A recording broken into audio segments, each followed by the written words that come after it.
नमस्कार बंधुगण, स्वागत करुच्ची आपण मानक मोर यूट्यूब चैनल ओडिया औषधि एवं आज एक नुआ वीडियो को। तेबे बंधुगण, बढ़ुवा पेट पर आजिकल समस्ते दुखित।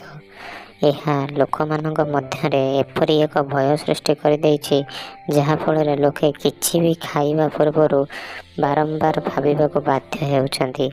एवं यह मध्य ठीक जे स्वास्थ्यर जत्न पाई आमको खाइबा पीवा उपरे नियंत्रण रखा हेब, किंतु बेले बेले अत्यधिक इच्छारे आमे माने विमोहित होई प्राय समय अनहेल्दी खाद्य खाइबा द्वारा बढ़ी जाए।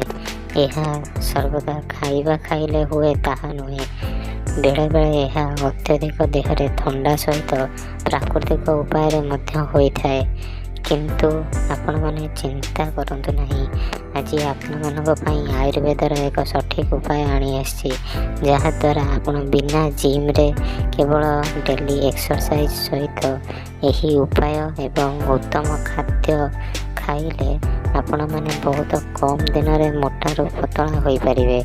तेबे एहा को आपण माने लेखि रखंतु। आपण माने प्रतिदिन त्रिफला चूर्ण गोटे फुल चामच आनी से महू अल्प एवं कागज लेंबू रो 2-3 ठोपा रस मिसाई सकाळ एवं संध्यारे खाली पेटरे पान करिवे एवं यह सहित उत्तम खाद्य मध्य खाइबे।